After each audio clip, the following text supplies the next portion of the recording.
எல்லோருக்கும் என்னுடைய மாலை வணக்கம். அனைத்து ஊடகம் மற்றும் செய்தி தொடர்பாளர்கள் எல்லாருக்கும் என்னுடைய வணக்கம்.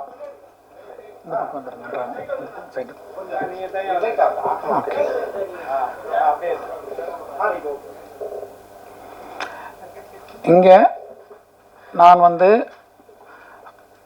உங்ககிட்ட சந்திக்கிறதுக்கு காரணம் உங்களுக்கு என்னங்கிறது ஒரு வீடியோ போட்டேன். இது ஒரு பெரியவர் அவருடைய ஆதங்கத்தை சொல்லியிருக்காரு. இந்த ஆதங்கம் எல்லாருக்குமே இருக்குது. எங்களை மாதிரி புரட்சி தலைவருடைய இரத்தத்தின் இரத்தமான உடன்பிறப்புகளாக இருக்கிற அத்தனை பேருக்குமே அந்த ஒரு ஆதங்கம் இருக்குது. எல்லாரும் ஒத்துமையாக இருக்கணும். தோல்விங்கிறது ஒரு பெரிய விஷயம் கிடையாது. கண்டிப்பாக இப்போது அடுத்த 6 மாதத்தில் முனிசிபல் அந்த மாதிரி எலெக்ஷன்ஸ் வரப்போகுது. அதுக்குள்ளே நம்ம திருப்பி ஃபுல் ஸ்ட்ரெங்த்தில் வரலாம். கேஸாக போட்டு நாளைக்கு ரெட்டையில பேன் பண்ணிட்டா திருப்பி அந்த ரெட்டையிலே இல்லாமல் போயிடும். ஏற்கனவே நிறைய தடவை இவர் சொன்ன மாதிரி, பெரியவர் சொன்ன மாதிரி பல முறை கேஸு கோர்ட்டுலாம் போயிருக்கு. அதெல்லாம் தவிர்த்துட்டு தயவு செஞ்சு ஒரு தலைமைன்னு நீங்கள் முடிவு எடுத்து தான் அந்த தேர்தலை சந்தித்தோம். அந்த தேர்தல் சந்தித்த போது நல்ல வாக்கு கண்டிப்பாக என்னமோ ஒரு அலை அடித்தா கூட ஒரு ஒரு எந்த ஒரு இது இல்லாமல் நம்ம கிட்டத்தட்ட 1.25 கோடிக்கு மேலே எடப்பாடியோ யாரையோ நம்பி ரெட்டையிலைங்கிற ஒரு இதுக்காக போட்டிருக்காங்க. அதனால் எந்த தலைமையை நம்ம ஒத்துக்கிட்டு போனோமோ அந்த தலைமையை நம்ம கண்டினியூ பண்ணால் கண்டிப்பாக ஜனங்களுக்கு ஒரு மாற்றம் தேவைங்கிற போது ஒரு அதிமுகங்கிறது இருக்குங்கிறது ஒரு பலமாக இருக்கும். ரெண்டாவது நம்ம நல்லது செஞ்சால் கண்டிப்பாக வர முடியும். அதை விட்டுட்டு அவசரப்பட்டு ரொம்ப யாருமே கூப்பிடாத போது நீங்களாக போய் அசிங்கப்பட்டு கட்சியும் அசிங்கப்படுத்தி ஒவ்வொருத்தரும், ஏன்னா ஏற்கனவே அம்மா ஜானகி அம்மா ரெட்டப்புறா சேவல் நின்ன போது அம்மா கட்சியை கொடுத்துட்டு திருப்பி எல்லாரும் போய் சேர்ந்த போது ரொம்ப நாள் ஆச்சு அதை ஜெல் ஆகிறதுக்கு. எப்பவுமே ஒரு 2ஆம் பட்சமாகவும் இருந்தது. அதே மாதிரி இவங்க ஜெயலலிதா அம்மா இறந்ததுக்கப்புறம் திருப்பியும் ஒரு பிரச்சனை வந்தபோது ஓபிஎஸ் தனியாக போனார், இவங்க தனியாக போனாங்க. அதெல்லாம் பிரச்சனையாச்சு. அதுக்கப்புறம் ரொம்ப நாள் அந்த இதாகி சரியாச்சு. முடிஞ்ச உடனே ஓபிஎஸ் தன்னுடைய செல்ஃபிஷ்னஸ்க்காக போய் எல்லாரையும் அம்போன்னு விட்டுட்டு அவர் போயிட்டார். அவர் எவ்வளோ முயற்சி பண்ணார், கட்சி ரெட்டையில முடக்கணும்னு அவர் எவ்வளோ முயற்சி பண்ணார். அது நடக்கலை. அதுக்காக ஃபுல் அண்ட் ஃபுல் இந்த சிவி சண்முகம் தான் கோர்ட்டு கேஸ் எல்லாம் போய் போராடி எல்லாம் பண்ணார்.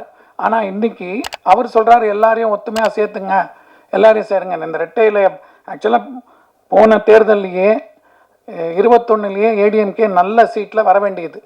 அது முதலமைச்சராக யார் அறிவிக்கிறதே ரொம்ப லேட் பண்ண வச்சது ஓபிஎஸ்.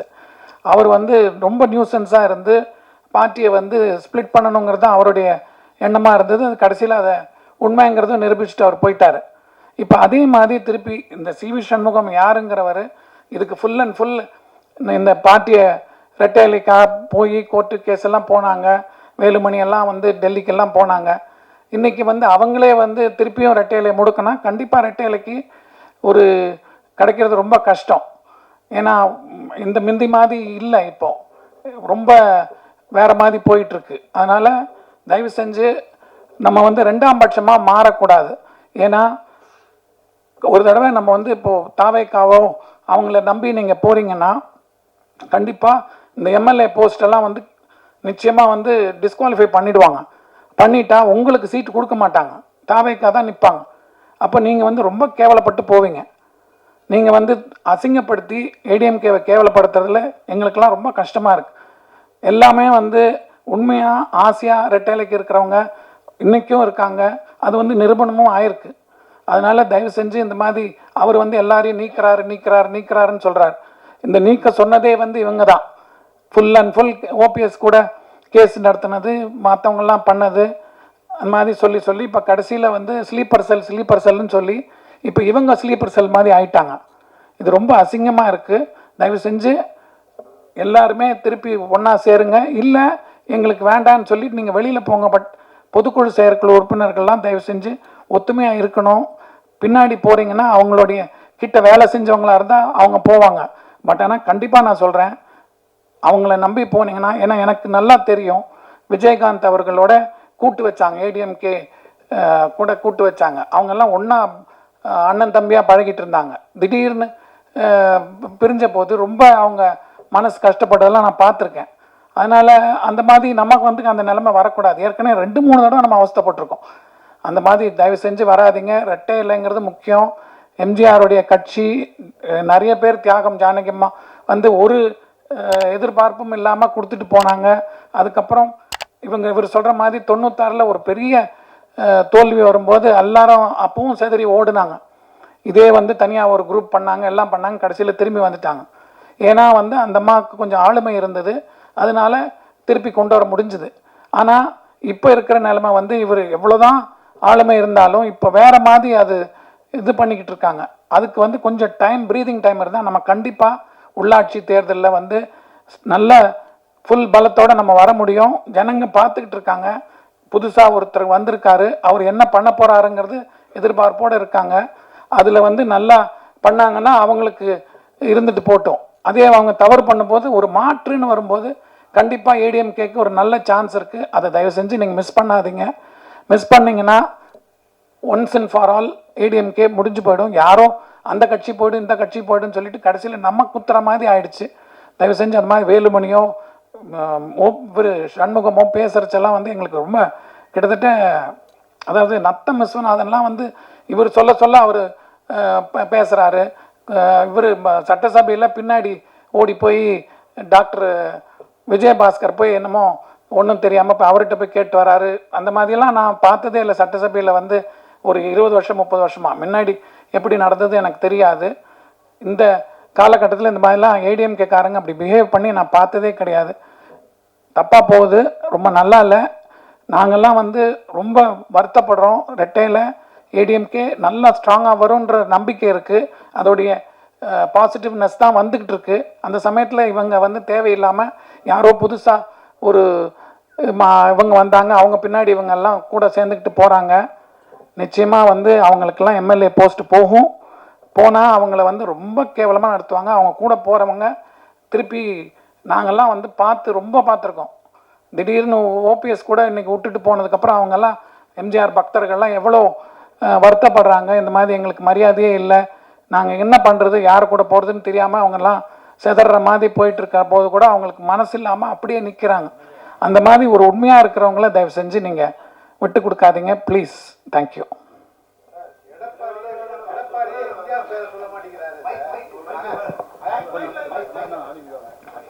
சார், இந்த கருத்தை நேராக நீங்கள் முயற்சி பண்ணியிருக்கலாமே சார் பேசுறது. சார், நான் வந்து 20-30 வருஷம் ஜானகியம்மா வந்து ரெட்டை இலையை கொடுத்துட்டு கட்சியை கொடுத்ததுக்கப்புறம் நம்ம வந்து வெளியிலேருந்து நம்ம ஏதாவது நல்ல நாள் பொழுதோ அவங்கக்கிட்ட போய் பார்க்குறது, அந்த ஒரு கட்சி நல்லா இருக்குங்கிற ஒரு சந்தோஷத்தில் தான் நாங்கள்லாம் இருக்கோம். அதனால் எங்களுக்கு வந்து நேராக போய் பேசுகிறதுல வந்து அது அபிப்பிராயம் இல்லை. நாங்கள் எங்களுடைய கோரிக்கை தான் வைக்கிறோமே தவிர அது முடிவெடுக்க வேண்டியது இப்போ அவங்க தான் தலைமை. அதனால் அவங்கக்கிட்ட நம்ம கோரிக்கை தான் வைக்க முடியும். இல்லை சார், எடப்பாடியே எந்த இடத்துலையும் எம்ஜிஆர் பேரே சொல்ல மாட்டேங்கிறாரு. அவங்க எம்ஜிஆர் பக்தர்களை மதிக்கவே மாட்டேங்கிறாரு. எம்ஜிஆர் பேரை சொன்னா தானே சார் அவருக்கு இன்னமும் அவர் புகழ் அடையலாம். சார், அது வந்து நீங்கள் வந்து பேசி ஒருத்தர் அவங்களுடைய செல்ஃபிஷ்னஸ்க்காக சொல்கிறாங்களே தவிர எம்ஜிஆர் பக்தர்கள் எல்லாம் ஒன்றா தான் இருக்காங்க. அவங்க இருக்காங்க, தொண்டன்லாம் அதிமுகவில் அப்படியே தான் இருக்கான். ஆனால் தலைவர் வந்து அவர் பேரை சொல்லி அவர் பேரை சொன்னா தானே சார் இன்னும் அதிகமாகும். சார், அவங்க முழுக்க எடப்பாடியார் வந்து ஜெயலலிதா அம்மாவுடைய இதில் தான் வந்திருக்காரு. ஏன்னா அவர் அவங்களுடைய ஆளுமையை தான் பார்த்துருக்காரு. அவங்க இது பண்ணி தான் பண்ணியிருக்காங்க. அவங்க எப்படி போர்ட்ரேட் பண்ணியிருக்காங்களோ அந்த மாதிரி தான் இவரும் பண்ணுறாரு. ஆனால் எம்ஜிஆரை வந்து அவர் மதிக்காமல் இல்லை. ஜானகி அம்மாவுக்கே 100ஆண்டு விழா வந்து ரொம்ப சிறப்பாக எடுத்து பண்ணாங்க. அதனால் அது மாதிரி மதிக்கலைங்கிறதுக்கு மீடியாவில் வந்து எப்பவுமே ஒரு இது பண்ணும்போது தன்னை வந்து அடுத்த லெவலுக்கு போர்ட்ரேட் பண்ணும்போது கொஞ்சம் இதாக தான் இருக்குமே தவிர, பட் உண்மையிலேயே நல்ல பாசத்தோடு தான் எங்கேயாவது ஒரு இதாக நல்ல நாள் பொழுதாக இருந்தால் அவங்கள போய் மீட் பண்ணுறதுக்கோ இல்லை அவங்க ஆசையாக பேசுகிறதுக்கோ ஒரு எம்ஜிஆர் மேலே ஒரு மரியாதை வச்சு தான் இருக்காங்க. சரி சார், இதுக்கு பின்னாடி பிஜேபி இருக்குன்னு நினைக்கிறீங்களா சார்? இது வந்து நம்மளுக்குள்ளே தான் குத்திக்கிறோமே தவிர, நீங்கள் இத்தனை வருஷமாக இவங்க வேலுமணியோ நத்தம் விஸ்வநாதனோ இவங்கெல்லாம் வந்து பெரிய அரசியலில் இருக்காங்க. அவங்களுக்கு தான் மண்டையில் மசாலா வேணுமே தவிர இன்னொருத்தர் மேலே நீங்கள் குறை சொல்கிறதுல ஒன்றுமே கிடையாது.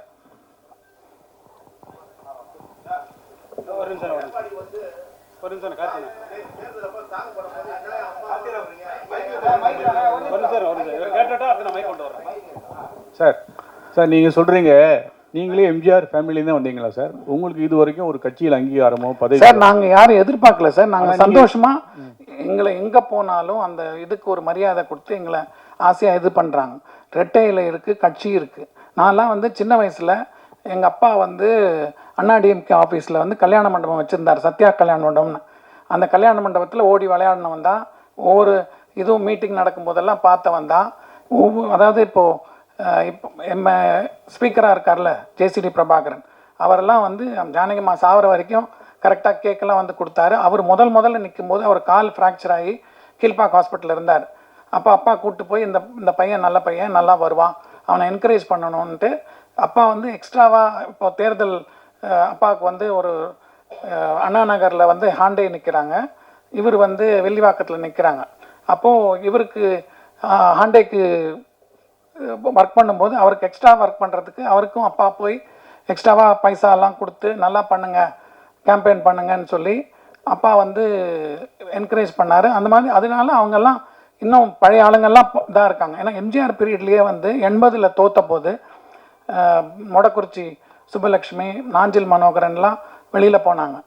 அந்த மாதிரி ஒவ்வொரு தடவையும் இதில் போவாங்க. ஏன்னா உங்களுக்கு தெரியும் விஸ்வநாதன், ஒரத்தநாடு அவரும் எல்லாருமே 4 பேர் இருந்தாங்க. அவங்க அப்புறம் வைகோ கிட்ட போனாங்க. அதெல்லாம் நடந்தது கட்சியில். அது மாதிரி நடக்கும் சார். நீங்கள் உங்கள் கட்சிக்காரங்க தான் சொல்லுதாங்க, சிவி சண்முகம், வேலுமணி சார்லாம். இது வந்து உடைக்கிறது வந்து ஆளுங்கட்சியா இல்லையா? அவங்க ஆசைவார்த்தை காமிக்காங்களா? வேறு ஏதாவது குதிரை பேரம்லாம் நடந்திருக்கா? உங்களுக்கு தெரிஞ்சிருக்குமா? அதை ஏன் நீங்கள் சொல்ல மாட்டேங்கிங்க சார்? உங்களுக்கு தான் தெரியும் என்ன நடக்குதுன்னு, மீடியாவுக்கு தான் தெரியும் குதிரை பேரத்தை பற்றிலாம். நாங்கள் வந்து பொதுவாக ஒரு நிகழ்வுகளை பார்க்குறோம், ஒரு சிலர்கிட்ட நாங்கள் என்னென்னு கேட்டு தெரிஞ்சுக்கிறோமே தவிர இந்த பேரம் பேசுகிறதெல்லாம் வந்து எங்களுக்கு தெரியாது. எங்களுக்கு தெரிஞ்சதெல்லாம் வந்து என்ன பண்ணுறாங்க கட்சியில் வந்து இவங்க எப்படி ரெட்டையில் உடைக்கிறதுக்கு தெரிஞ்சே, அதாவது ஏற்கனவே இந்த மாதிரி நடந்து ரெட்டையில் பேன் பண்ணி ஜானகிம்மா கொடுத்ததுக்கப்புறம் தான் வந்து இந்த ரெட்டையில் வருது. அப்போ டிஎன் சேஷன் இருக்கார்.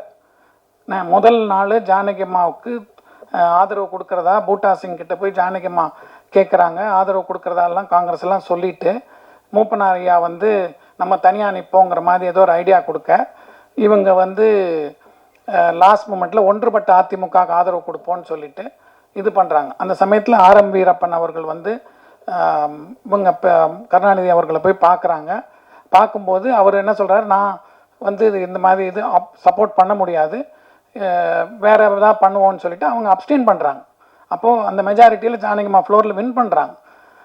வின் பண்ணிட்டு கூட இவங்க என்ன பண்ணாங்க, சட்ட ஒழுங்குன்னு சொல்லி காங்கிரஸ் வந்து நிறைய அது எல்லாம் எந்த இதாக இருந்தாலும் உங்களுக்கு நல்லா தெரியும். அப்போ யாரை பார்த்தாலும் டிஸ்மிஸ் பண்ணிவிட்டு அடிக்கடி எலெக்ஷன் வைப்பாங்க.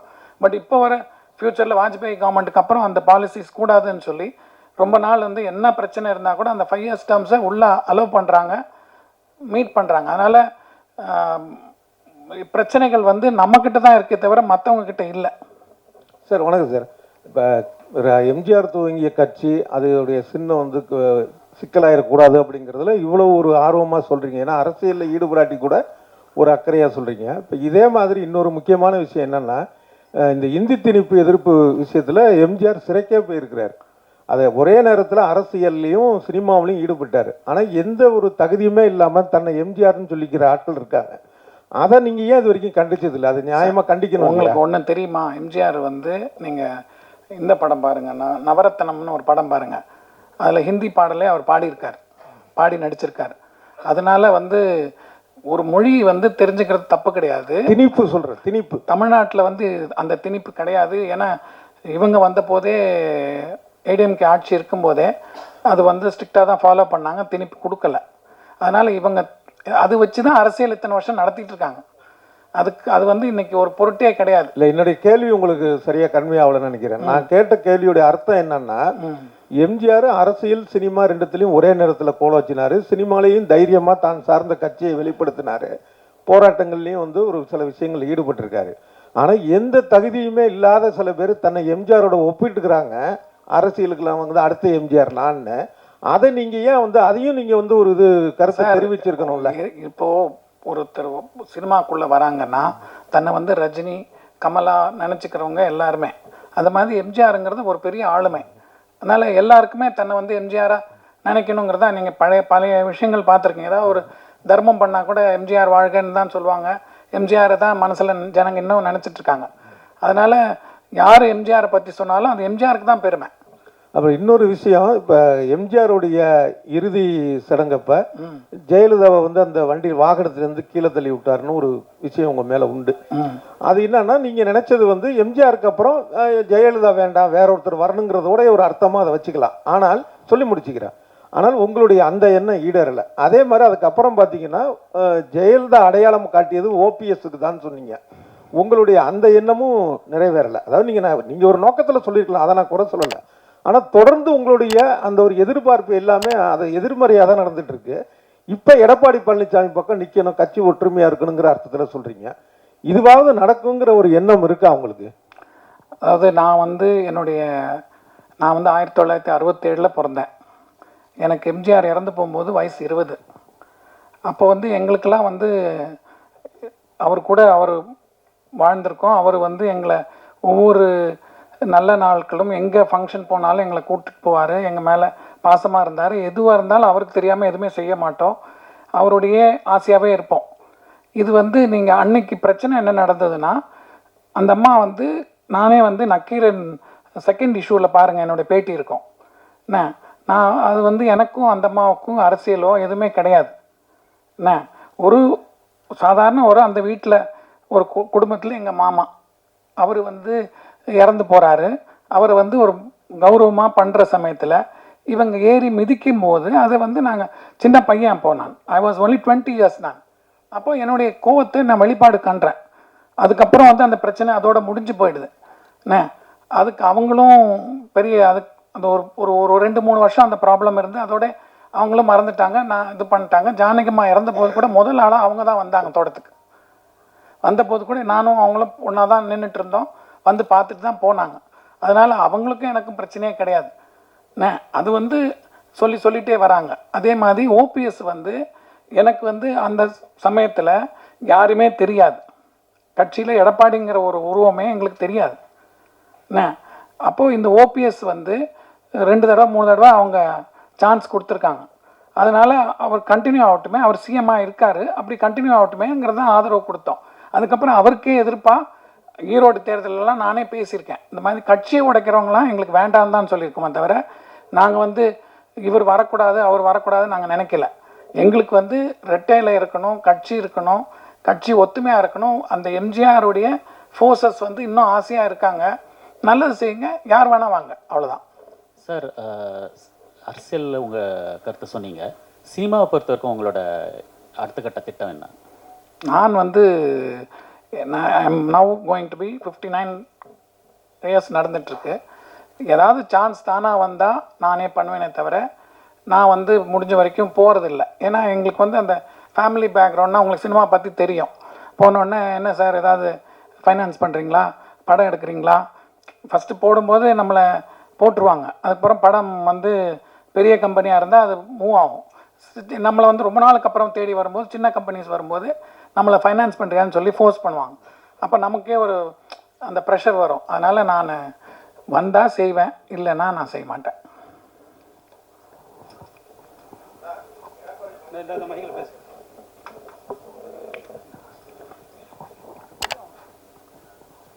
எடப்பாடி பழனிசாமி கட்சியை வந்து லாட்டரியோட அதிபர் மார்ட்டின் ஒய்ஃப்ட்ட அடமான வச்சது மாதிரி தான் 500 கோடி வாங்கிட்டு ஏதோ திருச்சி ஆளே இல்லாத மாதிரி லால்குடியில் கோயம்புத்தூர்லேருந்து கொண்டு ஒரு கேண்டிடேட் நிறுத்தியிருக்காரு. இது அவங்க கட்சியிலே பரவலாக பேசிக்கிட்டு இருக்காங்க. இப்போ இவ்வளோ பிரச்சனை கட்சியில் போய்கிட்டு இருக்கிறதுக்கு அந்த அம்மா தான் காரணன்றாங்க. எடப்பாடியை வீட்டுக்குள்ளே பார்த்துட்டு வந்துட்டு 10 நிமிஷம் வெளியில் வந்து நாங்கள் உடன்பாடாட்டம் டிவிக்கு விஜய் கட்சி கூட சேர போகிறோன்னு அந்த அம்மா பேட்டியும் கொடுக்குது. ஏன் உள்ளேருந்து எடப்பாடி வந்து வேணான்னு சொல்ல வேண்டியதானே? யாரோ பேட்டி கொடுக்குறது ஏன் இப்படி கொடுக்குறேன்னு கேட்குறாரு. ஏன் இந்த அம்மா மட்டும் சொல்ல மாட்டாரு? வாங்கின காசு காண்டியா? நீங்கள் சொல்கிற வந்து எல்லா கட்சியுமே தேர்தல் நிதி வாங்கியிருக்காங்க. அதனால் இவங்க வாங்கினாங்க அவங்க வாங்கினாங்கங்கிறது நீங்கள் சொன்னீங்கன்னா அது சரியாக வராது. ஏன்னா மற்ற கட்சியிலையும் இந்த ஃபேமிலி இருக்குது, அதனால் எல்லா கட்சியிலையும் அவங்க இருக்காங்க. அதனால் அதுக்கும் இதுக்கும் சம்மந்தமே கிடையாது. இது வந்து கட்சி அவங்க உடைப்பாங்கங்கிறது தப்பு தான். அவங்க கொண்டு போய் உள்ளே விட்டது லாஸ்ட் மூமெண்ட்டில் கொடுத்தது தப்பு தான். அது வந்து வேலுமணி அவங்க தான் கூட்டு போய் விட்டாங்கங்கிறாங்க. அதனால தான் இன்றைக்கி நம்ம கஷ்டப்படுறோம். சரி, எடப்பாடி வந்து கட்சியில் ரொம்ப நல்லவர், அவருக்கு கொடுக்கலாம் சொல்கிறீங்க. நல்லவர் நான் சொல்லலை, நல்லவர் நான் சொல்ல வரல. அவர் வந்து இந்த தேர்தலுக்கு அந்த 4 வருஷம் முதல்ல அவர் வரும்போது, அவர் ஆட்சியில் அமரும் போது அவர் மெஜாரிட்டியோடு தான் இருந்தார். ஆனால் ஓபிஎஸ்ஸை வந்து மன்னிச்சு கூட சேர்த்துக்கும் போது அவர் வந்து துணை முதலமைச்சர் கட்சியில் ஈக்குவல் போஸ்ட் கொடுக்கும்போது எல்லா இதுவும் மூவ் ஆகும்போது ஒவ்வொரு தடையும் டிலே பண்ணுறதும் தனக்கு சாதகமாக வேணும்னு நீங்கள் உங்களுக்கு நல்லா தெரியும். எம்பி பதவி சண்முகத்துக்கு கொடுத்தாங்க, முனுசாமி கொடுத்தாங்க. இவங்க 2 பேருமே வந்து வேஸ்ட் பண்ணிட்டு போயிட்டாங்க. இதுதான் எல்லாருடைய வருத்தமே. யாராவது ஒரு புது ஆளுக்கு கொடுத்துருக்கலாம், அவங்களாவது வந்திருப்பாங்க. கட்சியில் பாடுபடுறவங்களாம் இருக்காங்கன்னு அந்த மாதிரி சின்ன சின்ன கம்ப்ளைண்ட்ஸ் இருக்குது. இன்றைக்கி சிவி சண்முகம்லாம் பேசுகிறதுக்கு தகுதியே கிடையாது. அவர் வந்து இந்த எலெக்ஷன் வர வரைக்கும் வெயிட் பண்ணிவிட்டு அவர் எம்எல்ஏ ஆயிருக்கலாம். அவர் ஏன் வந்து அவசரம் போய் எம்பி ஆனார்? அதுக்கப்புறம் எதுக்கு தோற்றுருவாருன்னு பயம் இருந்தது அவருக்கா? போன தேர்தலுக்கு சாங் வந்து ஒன்று போட ரெடி பண்ணிட்டு இருந்தாங்க அதிமுகவில். அப்போ என்ன அம்மா அம்மான்னு போட்டுக்கிட்டு இருக்கீங்க, ஐயான்னு மாற்றுங்கன்னு சொன்னது எடப்பாடியார்ன்றது எல்லாத்துக்கும் தெரிஞ்ச ஒரு விஷயம். அவர் வந்து ஒன்றும் அம்மா மேலேயோ கட்சி மேலேயோ ரொம்ப பிரியமா உள்ளவர்லாம் இல்லை சார். தேவைகள் சார், இன்னைக்கு பதவிக்காக ஓடுறவங்க யாருமே கட்சி மேலே பிரியமா இல்லைங்கிறதா நாங்கள் வருத்தமாக சொல்கிறோம். எடப்பாடி வந்து பண்ணலன்னு சொல்லாதீங்க. அவர் வந்து இன்னைக்கு ஓரளவுக்கு இந்த கட்டுக்கோப்பாக கொண்டு போனதும் இன்னைக்கு வந்து ஓரளவுக்கு இத்தனை பர்சன்டேஜ் நீங்கள் வந்து ரெட்டை இல்லைங்கிற ஓட்டாக இருந்தாலும் இவர் வந்து நிறைய அவருடைய 4 ஆண்டு கால ஆட்சியில் நிறைய செஞ்சுருக்காரு, சைலண்ட்டாக செஞ்சுருக்காரு. இவங்க வந்து என்னது மெடிக்கல் மதுரையில் வந்து இது கொண்டுறதா இருந்தது, எய்ம்ஸ் கொண்டுறதா இருந்தது. அதெல்லாம் வந்து இவங்க கொண்டு வந்துட போகிறாங்கன்னு செங்கலை தூக்கி சுற்றினாங்க. அதெல்லாம் விட இவர் எக்கச்சக்கமாக கவர்மெண்ட் ஹாஸ்பிட்டல்ஸு என்னென்னமோ பண்ணார், ரிசர்வேஷன்ஸ் கொடுத்தாரு. அதனால கவர்மெண்ட் ஸ்கூல்ஸில் மெடிக்கல் இதெல்லாம் வராங்க. அதெல்லாம் பார்த்துட்டு நாங்கள் அவரே கண்டினியூ பண்ணால் கொஞ்சம் ஸ்ட்ராங்காக இருக்கும். ஏன்னா உங்களுக்கு பழைய இதில் வந்து அமாவாசை பௌர்ணமி ஆனால் மந்திரி பதவியெல்லாம் போய்கிட்டு இருந்தது. அதெல்லாம் இல்லாமல் ஓரளவுக்கு ஸ்ட்ராங்காக கொண்டு போகிறது ஒரு பெரிய விஷயம். அதெல்லாம் அவர் பண்ணனால நம்ம எனக்கு தனிப்பட்ட முறையில் எடப்பாடிங்கிற ஒரு முதலமைச்சர் ஆனதுக்கப்புறம் தான் தெரியும். எடப்பாடிங்கிறது யாருமே தெரியாது. அதுக்கப்புறமும் எடப்பாடிக்கிட்ட நான் வந்து ஒரு 2 தடவை 3 தடவை ஏதாவது வீட்டு ஃபங்க்ஷனாக இருந்தால் இன்விடேஷன் கொடுக்க போயிருப்பேன், இல்லை நியூ இயர்க்கு ஒரு தடவை போயிருக்கேன், அவ்வளோதான். அதுக்கப்புறம் அவருக்கும் எனக்கு சம்மந்தமே கிடையாது. எதுக்காக சொல்கிறேன்னா, ஒரு கட்சியை காப்பாற்றிட்டு போகிறாங்க. என்ன ஒவ்வொரு தடவையும் ஒவ்வொருத்தருக்கும் ஒவ்வொரு செல்ஃபிஷ்னஸ் இருக்கும். அதனால் தப்பாக சொல்லுவாங்களே தவிர ஒரு தலைமைன்னு நம்ம ஏற்றுக்கிட்டோம், அது கண்டினியூ ஆகணும். அதுக்கப்புறமா நீங்கள் முடிவு பண்ணுங்கள். இப்போ நம்ம வந்து அடுத்த தேர்தலோ வரும்போதும் நம்ம கட்சியை இருக்குன்னு நிரூபிக்கணும். அதனால தான் நாங்கள் சப்போர்ட் பண்ணுறோமே தவிர இவர் நல்லவர் அவர் நல்லவர் நான் சொல்ல வரல. இல்லை சார், கண்டினியூவான ஓகே. வெளியில் போகிறவங்கள என்ன பிரச்சனை, வா உள்ளே இருன்னு சொல்கிறத விட்டு போறையா கிளம்பு அப்படின்னா அது சிவி சண்முகம் சொல்கிறாரு. அந்த சிவி சண்முகம் தான் நிறைய பேர் விரட்டினாரு. நீங்களே பார்த்துருப்பீங்க. ஓபிஎஸ்க்கு எதிராக பொதுக்குழு கூட்டு நடத்துகிற போது முனுசாமி வந்து ஆதரவு கொடுத்து உட்கார்ந்துருக்காரு. அவரை மேடையிலே அசிங்கப்படுத்தினார் அந்த சிவி சண்முகம். அவரை அடிக்கிற மாதிரிலாம் போய் பேசினார். நேற்றுக்கு சசிகலா சொல்கிறாங்க, இனிமேல் கட்சி ஒன்றாயிரம், எல்லாத்தையும் ஒன்று சேர்ப்போம். யாரு? மறப்போம். சசிகலா நேற்றுக்கு ப்ரெஸ் மீட் வச்சுருக்காங்க. சசிகலாங்கிறவங்க முதல்ல இத்தனை பேர் எலெக்ஷனில் அதிமுகவுக்கு எதிர்த்து நிற்க வச்சதே அவங்க தப்பு. அவங்க உண்மையான எம்ஜிஆர் மேலேயோ கட்சி மேலேயோ பாசமே கிடையாது அவங்களுக்கு. ஒரு அறிக்கை விட்டுருக்கலாமே நேற்று உடனே நீங்கள். அதுதான் நான் சொல்ல வரேன் இன்னைக்கு. அதனால தான் நான் வரேன். நேற்றுக்கே நான் கேட்டேன், இன்னைக்கு தான் அரேஞ்ச் பண்ணாங்க, அதனால் இன்னைக்கு பேசுகிறேன். சசிகலா ஒரு பொம்பளையே அந்த கட்சியை வந்து நாங்கள் அழிக்கணும்னு தான் நினைக்கிறாங்களே தவிர செல்ஃபிஷ், அவங்க ரொம்ப செல்ஃபிஷ். சார், நீங்கள் சொல்கிறீங்க இப்போ இவர் சிவி சண்முகமும் வேலுமணியும் வந்து பார்த்தீங்கன்னா கட்சிக்கு உண்மையாக இல்லை அப்படின்றீங்க. சார், கட்சிக்கு உண்மையாக இல்லை சார். அவங்க ஒரு குற்றச்சாட்டு ஒன்று வச்சிருக்காங்க ப்ரெஸ் மீட்டில். என்னன்னா, எடப்பாடி அவர்கள் தான் வந்து பார்த்தீங்கன்னா டிஎம்கேயோட அண்டர்டீலிங் பண்ணி அந்த எலெக்ஷன் ரிசல்ட் அப்போ வந்து எங்கள்கிட்ட பேசினாரு, அதனால தான் நாங்கள் இந்த எதிர்ப்பு தெரிவிக்கிறோம் அப்படின்னு சொல்லிட்டு ஒரு குற்றச்சாட்டு வச்சிருக்காங்க. இதுக்கு உங்களோட பதில் என்ன? யார் டிஎம்கேயோட அண்டர்டீலிங் வச்சிருக்காங்க? சார், அவர் முதல்ல ஆதரவு கொடுக்க போகிறதுக்கு முன்னாடி, சட்டசபையில் போய் ஆதரவு கொடுக்கறதுக்கு முன்னாடி இந்த மாதிரி பேசியிருந்தா ஏதாவது ஒரு விஷயம் இருக்கான்னு நம்ம நினைக்கலாம். நீ நேராக ஓடி போய் சட்டசபையில் போய் அவருக்கு பொன்னாடை போத்துறதும் அவருக்கு வீட்டுக்கு வந்து அவர் உங்களை பார்க்குறதும் இது பண்ணிட்டு இருந்தா, அப்போ வந்து நீ சொல்கிறதெல்லாம் என்ன? அப்போ நீ வந்து உன்னுடைய இதை செல்ஃப் டிஃபெண்ட் பண்ணுற என்ன? அதனால் அவர் முதல்ல அதை சொல்லிட்டு அப்புறமா போய் ஆதரவு கொடுத்துருக்கணுமே தவிர நேராக போய் அவர் வீட்டில் இவர் போகிறாரு, இவங்க சொல்கிற மாதிரி என்னென்னமோ போகுது. அதுக்கப்புறம் இவர் போய் பொன்னாடை போத்துறாரு. அதுக்கு பண்ணுறதுக்கு அவர் சொல்கிறதுல என்ன டிஃபென்ஸ் இருக்குது? அது இல்லாமல் அவங்க சொல்கிறாங்க அவருக்கு பவர் இல்லை, இவருக்கு பவர் இல்லை, பழைய டேட் போட்டு கையெழுத்து போட்டு இவங்க பேசிக்கிட்டு இருக்காங்க. சார், இப்போ இத்தனை பேர் பிரிஞ்சு போனாங்கல்ல, இப்போ ஏடிஎம்கேலேருந்து போனாங்க இல்லையா, அவங்க ஒருத்தரை கூட நீங்கள் பார்த்தோ இல்லை வேற விதமாவோ பேசவே இல்லையா? இப்போ நீங்கள் இவ்வளோ விஷயம் பேசுறீங்கல்ல, அதை நீங்கள் ஒருத்தரை கூட ட்ரை பண்ணி பார்த்து பேசவோ சொல்லவோ ட்ரை பண்ணலையா? எனக்கு வந்து பழைய முத்துசாமி ஐயா இருக்காங்க, ஜேசிடி பிரபாகரன் சார் இருக்காங்க, அதுக்கப்புறம் ஓபிஎஸ் கிட்டே நிறைய தடவை பேசியிருக்கேன் நான். எல்லாருக்கிட்டையும் நம்ம வந்து அரசியல் வந்து அவங்ககிட்ட பேசும்போது அவங்களுடைய நிலைப்பாடை சொல்லுவாங்க. அது நமக்கு ஒத்து வராத போது நம்ம அவங்ககிட்ட போய் அதை வற்புறுத்த முடியாது. அப்போ ஏன் இப்போ அதே விஷயம் தானே இப்போ எங்ககிட்ட நீங்கள் இதை வந்து ப்ரெஸ்ஸில் சொல்லும் போதோ அதே விஷயம் தானே? அதே விஷயந்தான். பட் இப்போ இருக்கிற சுச்சுவேஷன் வந்து ரெட்டையிலேயே முடக்கணுங்கிற லெவலுக்கு அவங்க பிஹேவ் பண்ணிட்டு இருக்கிறது தான் எங்களுக்கு கஷ்டமாக இருக்குது. இது நீங்கள் கட்சியை விட்டு போங்க, நீங்கள் தயவு செஞ்சு நீங்கள் கட்சியை விட்டு போங்க. உங்களுக்கு உங்களால் போய் ஓட்டு கேட்க முடியும், ஜெயிக்க முடியும்னா போங்க. ஏன்னா உங்களோட எம்எல்ஏ போஸ்ட் போயிடுச்சுன்னா நீங்கள் உங்களை யாருமே திரும்பி பார்க்க மாட்டாங்க. நாளைக்கு நீங்கள் தோற்றிங்கன்னா அவங்க ஜெயிச்சுட்டு போகிறாங்க, அவங்க கண்டினியூ பண்ண போகிறாங்க, நீங்கள் வந்து ரோட்டில் விட போடுவீங்க. அந்த மாதிரி நிறைய நடந்திருக்கு. அதனால் அவங்களுடைய தப்பு அவங்களே தான் உணரணும். இது வந்து பொதுப்படையாக அந்த பொதுக்குழு உறுப்பினர்கள் செயற்குழு உறுப்பினர்களை வந்து கன்ஃபியூஸ் ஆகி அங்கேயும் இங்கேயும் போயிடக்கூடாதுங்கிறதுனால ரெட்டையில் பேண்ட் ஆகிடுச்சுன்னா உங்களுக்கு அந்த பொதுக்குழுங்கிறது மரியாதை இல்லாமல் போயிடும். அதை வந்து கெடுத்துக்காதீங்க. இன்றைக்கி நம்ம ஸ்ட்ராங்காக இருக்கணும். யார் போகிறாங்கன்னு நினைக்கிறாங்களோ அவங்க ரிசைன் பண்ணிவிட்டு போங்க, நீங்கள் வெளியில் போயிடுங்க. உங்களுக்கு அந்த ஆதரவு வந்து இபிஎஸ்க்கா இல்லை வெளியில் போனோம்? எனக்கு வந்து ரெட்டையில் நிற்கணும், கட்சி இருக்கணும். இன்றைக்கி யார் பொதுக்குழுவில் பொதுச் செயலாளராக நீங்கள் எல்லாம் சேர்ந்து யார் தங்கமணி இவர் வெளியே போனவங்க எல்லாரும் வெளியே போனவங்கன்னா எலெக்ஷனுக்கு முன்னாடி என்ன இருந்தது? யார் வந்து கையெழுத்து போட்டாங்க உனக்கு எம்எல்ஏ சீட்டுக்கு கேண்டிடேட்டாக நிற்கிறதுக்கு? அந்த இது நம்ம அடுத்த ஒரு 6 மாதத்துக்கு நம்ம என்ன நடக்குது, இப்போ ரூலிங் பார்ட்டி என்ன பண்ண போகிறாங்கங்கிறத பார்க்குற வரைக்குமாவது நம்ம ஒத்துமையாக இருக்கணும். உங்களோட கான்டாக்ட் பர்சன் ஒருத்தவங்க யாராவது இருக்காங்களா அங்கே?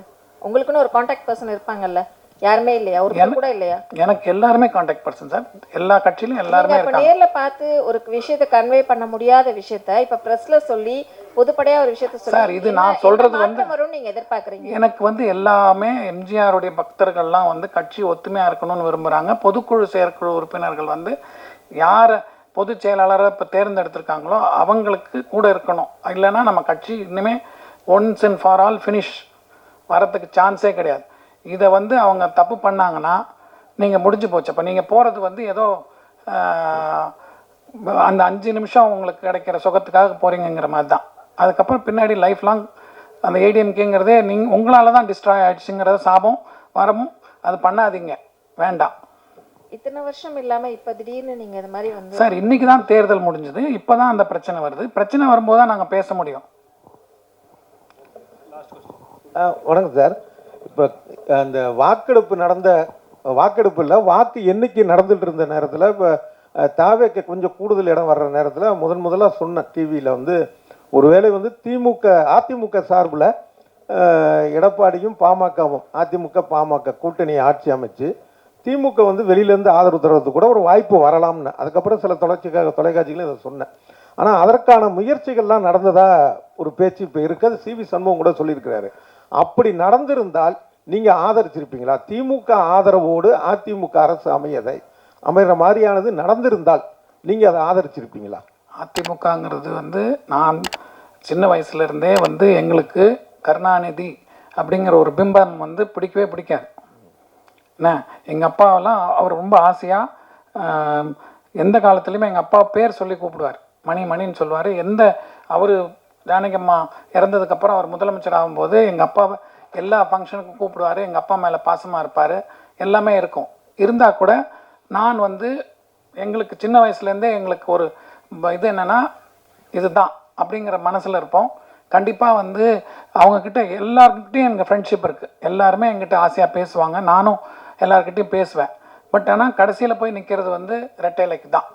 இப்போ எம்ஜிஆர் இருந்தப்போ இருந்த அதிமுக இப்போ இல்லை, கருணாநிதி இருந்தப்போ இருந்த திமுக இப்போ இல்லை. அடுத்தடுத்த மனிதர்கள் வந்துட்டாங்க, சின்னம் கட்சி இதெல்லாம் தாண்டி வர. அப்போ இன்னும் அந்த மாதிரியான ஒரு முரண்பாடு இல்லை ஒரு பகை உணர்வு தேவையா? பகை உணர்வு தேவையாங்கிறது வந்து இந்த 5 வருஷம் அவங்க திமுக ஆட்சி நடந்திருக்கு. அப்போது வந்து ஏடிஎம்கேங்கிறது வந்து ஒரு எதிர்க்கட்சியாக செயல்பட்டிருக்காங்க என்ன. அதனால் ஒவ்வொருத்தரும் அந்த பழைய 72 கட்சியில் இருக்கிறவங்கலாம் எவ்வளோ கஷ்டப்பட்டாங்கங்கிறது எங்களுக்கு கண்கூட நானே பார்த்துருக்கேன். அதனால் எங்களோட மைண்ட் செட் வந்து எப்பவுமே வந்து நீங்கள் உங்களுக்கு நல்லா தெரியும், சுலோச்சனா சம்பத் அம்மா வந்து நாங்கள்லாம் ஜானகி அம்மா கூட டெய்லி ஒரு நாள் விட்டு ஒரு நாள் வந்து எம்ஜிஆர் இறந்ததுக்கப்புறம் அவங்க கூட வந்து வீட்டில் பாய் போட்டு கீழே படுத்திருப்பாங்க. நாங்கள் என்ன இவ்வளோ பெரிய ஆள். அவங்க தான் வந்து அவங்க வீட்டுக்காரர் தான் வந்து டிஎம்கேக்கு வந்து முதல்ல இதாக வர வேண்டியவர். அவங்களே வந்து எங்கள் கூட குழந்தைங்கள ஒருத்தராக வந்து விளையாடிக்கிட்டு வந்து படுத்திருப்பாங்க. அவங்க வந்து அதிமுகவில் இருக்கும்போது அவங்க பையன் இளங்கோவுடைய கல்யாணத்துக்கு இவங்க போகல என்ன. அப்போ வந்து அந்த ஆளுமைக்கு கட்டுப்பட்டு அவங்க இருந்தாங்க. அதே மாதிரி உங்களுக்கு இவர் தெரியும், ஸ்ரீவில்லிபுத்தூர் தாமரக்கனி, அவருடைய இறப்புக்கு அவருடைய பையன் போகல. அவர் மந்திரியாக இருந்தார். தமிழ்ச்செல்வனோ என்ன ஒரு பேர், இன்ப தமிழ்ச்செல்வன். பையங்க தம்பிதுரை வந்து தன்னுடைய மகள் திருமணத்துக்கு போலேன்னா சம்பந்தி மாற்று கட்சியை சேர்ந்தவர் அப்படிங்கிறதுனால இதேதான். ஆனா இதெல்லாம் வந்து ஒரு நாகரிகமான விஷயம் நினைக்கிறீங்களா? இல்லை, எம்ஜிஆர் இருக்கும்போதே அது நடந்ததுங்க. எம்ஜிஆர் இருக்கும்போது கே வந்து ஒரு இதில் போய் கல்யாணம் பண்ணியிருக்கான். அவங்க சொந்தத்தில் ஏதோ கல்யாணம் பண்ணிவிட்டு அந்த கல்யாணத்தை கூப்பிட்றாரு. எம்ஜிஆருக்கு அப்போ உடல்நிலை சரியில்லாத நேரம். எம்ஜிஆர் வந்து அன்னைக்கு உடம்பு சரியில்லை வரமாட்டாருங்கிற மாதிரி சொல்லிவிட்டு அவர் பாம்குரு வழியாகவே, அவர் ராமாவரத்துலேருந்து கிளம்பி மவுண்ட் ரோடு வழியாக போகலாம், பாம்குரு வழியாகவே போய் உட்லண்ட்ஸில் போய் இவங்க கல்யாணத்தில் அட்டன் பண்ணாங்க. நளினி அவங்க கல்யாணத்துக்கு அட்டன் பண்ணார் என்ன. அதனால் வந்து அது அந்த தலைமையோடைய அவங்க இஷ்டம், அது நம்ம ஒன்றும் சொல்ல முடியாது. சார், சிவி சண்முகம் சாரை வந்து முதலமைச்சர் ஸ்டாலின் சார் பார்க்கறதுக்கு முன்னாடி ஒரு சோஃபா ஒன்று போச்சு. அது பெருசா பேச பொருளா எல்லாருமே சொல்றாங்க. நானும் உங்களை மாதிரி இல்ல சார், நான் சொல்லிடுறேன். சோஃபா ஒன்று போச்சு. அது வந்து உதயநிதி ஸ்டாலினும் வந்து குறிப்பிட்டு சொன்னாரு. ஸோ வந்து காசுக்காக விலை போயிட்டாங்களா எல்லாருமே? சார் அது எனக்கு தெரியல சார். திருமாவளவன் அவர் வீட்டில் கூட அவர் பார்க்க வராரு. வரும்போது மழை கொட்டுது. அந்த அவசரத்தில் கூட சோஃபா உள்ளே போயிட்டு இருந்தது. அதெல்லாம் நாங்கள்லாம் பார்த்து சிரித்தோம். நாங்கள் உங்களை மாதிரி நாங்களும் பப்ளிக்கில் பார்த்து கமெண்ட் அடிக்கலாமே தவிர எல்லார் வீட்டுக்கும் சோஃபா போகிறது நாங்களும் பார்த்தோம், நாங்களும் சிரித்தோம். அது வந்து என்ன ஒரிஜினல் போச்சா டூப்ளிகேட்? இன்றைக்கி டிவியில் பார்த்துட்டு இருக்கும்போது திருமாவளவன் ஐயா சொல்கிறாங்க, நான் முன்னாடியே ஆர்டர் பண்ணேன், அது அந்த நேரத்தில் உள்ளே வந்தது. நீங்கள் டிவியை பார்க்கலாம், அதுதான் சொன்னாங்க. அதனால் இது வந்து நான் உங்களை மாதிரி ஊடகம் மூலமாக பார்க்குறது தான். சார், இப்போ வந்து எடப்பாடியார் வந்து எல்லாத்துக்கும் அட்ஜஸ்ட் பண்ணி போகிற ஆள் சரிங்களா. யார் என்ன சொன்னாலும் கேட்டுக்கிற ஆள். ஆனால் வந்து ஆளுமை ஜாஸ்தி சரிங்களா. இது மாதிரி ஒரு விஷயத்தில் வந்து வரும்போது அவரை வந்து இவ்வளோ நெருக்கடி கொடுறது சரியா தவறா? கண்டிப்பாக தவறுங்க. எல்லாருமே நாங்கள் ஏடிஎம்கேங்கிறது ஒரு சாலிடான பார்ட்டி, அதுக்கு ஒரு லீடர்னு ஒருத்தர் செலக்ட் பண்ணியாச்சு. அது வந்து நம்ம இப்போ இந்த இக்கட்டான நிலைமையில் நம்ம ஸ்ட்ராங்காக நின்னா தான் அந்த பார்ட்டிக்கு வந்து ஒரு எல்லாருமே உங்களுக்கு நல்லா தெரியும், ஒரு மாற்று வேணும்னா ஏடிஎம்கே தான். அந்த மாற்றுக்கு ஒரு தலைமை இருந்துக்கிட்டு இருக்கும்போது அது ஒரு சப்போர்ட் பண்ணி போகணும். எல்லாருமே கண்டினியூஸாக எடப்பாடியே வந்து இன்னொரு 50 வருஷம் இருப்பாரோ இல்லை அவர் உயிரோடு இருப்பாரோங்கிறது கூட தெரியாது. அவருக்கும் உடம்பு வயசாகிடுச்சு, எல்லாம் நடந்துட்டுருக்கு. அதனால் அடுத்த தலைமை வரும், அது போதும். அதுக்கேற்ற மாதிரி நம்ம பிளெண்டாகி போவோம். இன்றைக்கி இந்த சுச்சுவேஷனில் கொலாப்ஸ் பண்ணுறதுல நல்லா இல்லைங்கிறதுனால தான் நாங்கள் வரோம். சார், இப்போ வந்து டிவிகேக்கு சப்போர்ட் பண்ணாங்க சிவி சண்முகம் சரிங்களா. இன்னும் 5 வருட காலத்துக்கு பிறகு அதிமுக ஒரு கட்சி இருக்குமா இருக்காதா? ஏன்னா இப்போ வந்து இவங்க டோட்டலாக பிரிஞ்சு போயிட்டாங்கன்னா அடுத்த வந்து சார் அவங்களே ஜெயிக்க மாட்டாங்க சார், அவங்களே காணாமல் போயிடுவாங்க. சிவி சண்முகம்ங்கிறது அவருடைய உண்மை கலர். அவர் எம்பி போஸ்டர் ரிசைன் பண்ணுறாரு, எம்எல்ஏ இது பண்ணுறாரு, அவரே காணாமல் போயிடுவார். எங்களை மாதிரி எம்ஜிஆர் இது சோத்தை தின்னவங்க, இல்லைன்னா எம்ஜிஆர் மேலே பாசமாக இருக்கிறவங்க, எம்ஜிஆர் மன்றத்தில் இருக்கிறவங்க, அப்புறம் அந்த குடும்பத்தில் இருக்கிறவங்க இருக்காங்களே. இப்போ நானே என் வீட்டில் நான் வந்து என் பையன்கிட்ட இந்த எலெக்ஷனில் இப்படி இருக்கேடா பக்கத்தில், நான் வந்து தேர்தலுக்காக வெயிட் பண்ணி தேர்தலில் ஓட்டு போட்டுட்டு அன்றைக்கி சாயங்காலம் நான் ஒரு முக்கியமான இதுக்காக நான் லண்டன் கிளம்புறேன். நான் போகும்போது என் பக்கத்து சீட்டில் பாம்பேலேருந்து 2 பசங்க, ஒரு யங்ஸ்டர்ஸ், பெரம்பூர் தொகுதியில் சேர்ந்த ஒரு பொண்ணு ஒரு பையன், வேறு ஏதோ ஒரு 2 பேர் வேறு வேறு ஆளுங்க. அதே மாதிரி இன்னொருத்தர் அந்த பக்கம் ஒரு முஸ்லீம் ஃபேமிலி உட்காந்துருக்காங்க. இவங்ககிட்ட சும்மா ஜாஸ்தியாக பேசும்போது அவங்க சொன்னாங்க, நாங்கள் எங்கள் அப்பா வந்து இந்த பொண்ணு சொல்கிறா ஏரோஸ்டஸ்ஸு லீவ் போட்டு வந்திருக்கா, அவள் சொல்கிறா எங்கள் அப்பா வந்து திமுக பரம்பரை திமுக, ஆனால் நான் வந்து இவருக்கு ஓட்டு போடுறேங்கிற மாதிரி வரா. அதே மாதிரி அந்த இவர்கிட்ட கேட்குறேன், இஸ்லாமிய சகோதரர் அவர் ஒய்ஃபோட போகிறாங்க, அப்போ கேட்குறேன் இல்லை திமுக தான் வரணுங்கிற மாதிரி பேசுகிறாங்க. அதனால் கருத்துக்கள் வந்து அந்த மாதிரி நிறைய இருக்கும். ஒரு தகவலுக்காக சொல்கிறேன், ஜெயலலிதா உயிரோடு இருந்த வரைக்கும் குடியரசுத் தலைவர் மாளிகையில் போய் அவரை சந்திக்க போனாலும் இவருக்கான ஒரு சோபா அங்கே முன்னாடி அங்கே போகும். அப்படி நடந்தது, ஒரு தகவலுக்காக சொல்கிறேன். அப்போ நீங்கள் வந்து சிம்பிளாக இல்லை. இப்போ வர சீஃப் மினிஸ்டர் வந்து சிம்பிளாக இருக்க மாட்டார். ஒரு ஃப்ளோர் பூரா அவர் போனால் புக் பண்ண போகிறாரு, நம்ம நாட்டு பைசாவை பூரா காலி பண்ண போகிறாரு. அப்படி தானே சொல்ல வரீங்க? அதான் நானும் அந்த தகவல் சொல்கிறேன். அப்போ சிம்பிளான மாற்றம் கிடையாது. இது வந்து 50 வண்டி போகும், சோஃபா போகும், அப்புறம் நம்ம நம்பிக்கை போட்டவங்களுக்கெல்லாம் நாமம் சாத்திட்டு போவாங்க. சார், இப்போ நீங்கள் சொன்னீங்க சிவி சண்முகம் வேலுமணி இவங்களாம் வெளியில் வந்துட்டாங்க அப்படின்னா கண்டிப்பாக அவங்களுக்கு வேல்யூ இருக்காது அப்படின்னீங்க. இதுவே வந்து போன ஆட்சியில் வந்து பார்த்தீங்கன்னா ஓபிஎஸ் அவர்கள் அதிமுக சார்ந்து ஒரு விஷயம் பதிவிடும் போது எடப்பாடி அவர்கள்லேருந்து எல்லாருமே குரல் கொடுத்தாங்க. அதிமுக சார்ந்து எந்த ஒரு கருத்தும் நீங்க பதிவிடக்கூடாது அப்படின்னு சொல்லிட்டு அவங்களுக்கு அகெயின்ஸ்டா குரல் கொடுத்தாங்க. ஆனா இன்னைக்கு சட்டசபையில எடப்பாடி அவர்கள் வந்து பாத்தீங்கன்னா தாவேக்காக்கு வந்து ஆதரவு தெரிவிக்கல. அதே வந்து பாத்தீங்கன்னா சிவி சண்முகம் வேலுமணி இவங்க எல்லாம் வந்து பாத்தீங்கன்னா அதே சட்டசபையில உள்ள இருந்துகிட்டு ஆதரவு தெரிவிச்சு ஒரு கும்பல் நிக்கிறாங்க. ஆனா இந்த இடத்துல எந்த ஒரு குரலும் கொடுக்கல எடப்பாடி அவர்கள். அப்ப சிவி சண்முகம் வேலுமணி இவங்களோட செயல்பாடுக்கு பயந்துட்டாரா எடப்பாடி அவர்கள்?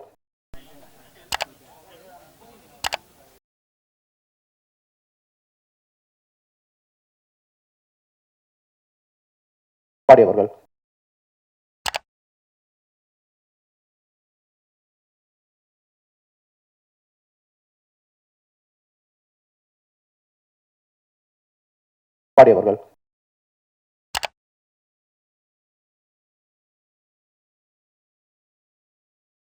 அவர்கள் அவர்கள்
அவர்கள் அவர்கள்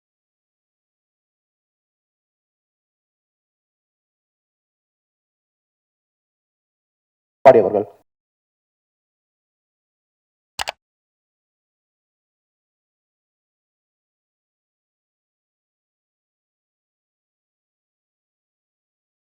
அவர்கள்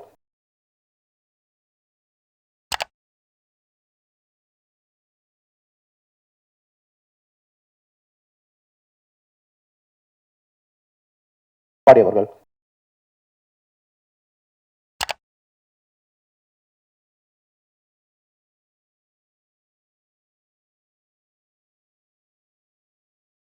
அவர்கள்